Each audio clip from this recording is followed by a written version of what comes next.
Alright guys, I'm going to show you where we at. Okay, I got pretty much the hub assembly, yeah, pretty much ready to fall out. Okay, all I have to remove is the two strut bolts, and of course there's a steering link. Okay, got that bolt loose, and that's about ready to, what I'm going to do now is take the hub off, guys. I'm going to do that first, and I'm going to replace the strut later. Okay, you might as well do it both at the same time. Alright, see, I got my lower ball joint pretty much off. All I gotta do is pull the pin, big bolt off. Oh guys, do not forget this sensor. You don't want to rip that out of the socket. You have to remove, that is ABS wheel speed sensor. In fact, let's get this out right now. Alright.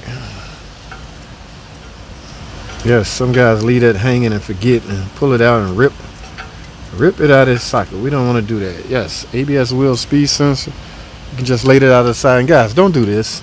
Good thing this is not real heavy, but find you some kind of rope or hanger or something to hang this on. Alright. So I'm going to set it right there for now. Don't let it hang on the brake line. You could easily damage it, and you do not want that. So I'm ready to take this off now. As far as the struts, the upper bolts, you know it's 3 bolts up here holding the strut. I can't reach up there, but yes, those 3 bolts right there, guys, they have to be loose in order to drop the strut from the cage, from the frame. Pretty easy, guys. Like I said, I know some of you guys may want to watch this, so I'm here for you guys. All right, let's finish up.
Alright guys, there you have it. As you see, well, as you saw, that was fairly easy.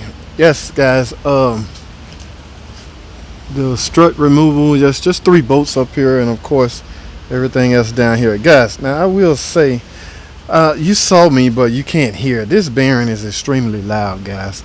I don't know how anybody would miss this. I mean, unless the brakes was like 100% worn, that's the only way you would suspect that. But you turn that hub, like I said, you can't really hear because the environment I'm in, but I can feel it. Now, they can fail in many ways. Like sometimes they'll be loose. You can grab it at the 12 o'clock and 6 o'clock position, the tire that is, and you can tell that way. But this one's not failing that test.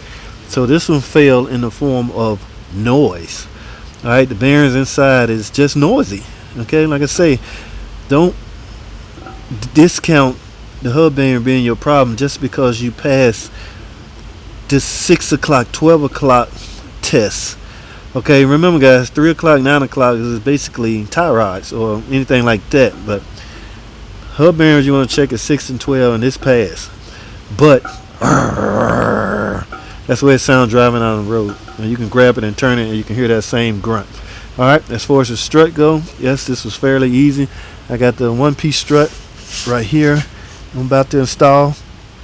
Okay guys, so now one other thing I want to cover with you guys, alignment. Should you do an alignment, If you're in a shop environment, yes, because that is good chance, number one, for you to sell an alignment. You did disrupt toe. Okay, this the only thing you're gonna affect here is toe. As far as camera go, it depends, man. It's very, there's no camera bolts on the strut. Okay, so if you wanted to adjust camera, yeah, you would have to install a camera kit. Okay, that's where you'll be able to turn and adjust camber. All right, but I would sell an alignment. Pretty much the only adjustment you're gonna likely make is toe, and it's gonna be minimum because I'm not turning the tie rod, but I did disturb it a little bit. Like I said, if nothing else, that's the chance to upsell an alignment. All right. So from that standpoint, yes. Like I say, the brakes was already new, and here I am giving you guys warning. I'm still doing it. Don't let that hang, guys. Don't pay me no mind. Okay, ball joint obviously good. That's a new lower control arm. So, guys, I'm pretty much done. I'm not gonna film the installation because I'm finna slam this back together real quick and get it out of here.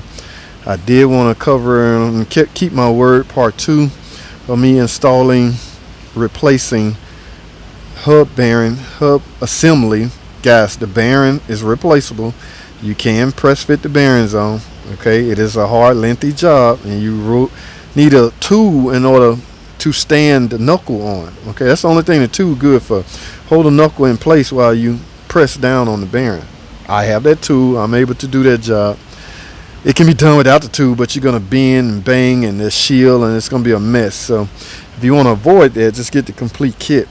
But that costs a lot of money, a whole lot more than just the bearing.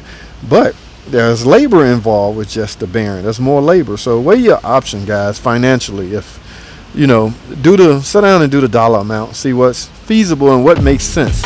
Okay, because it's all about the dollars and what makes sense. All right, so I'm gonna wrap this video up, man. That's all I have. Thanks for watching. Comment, subscribe. I'll see y'all on the next video.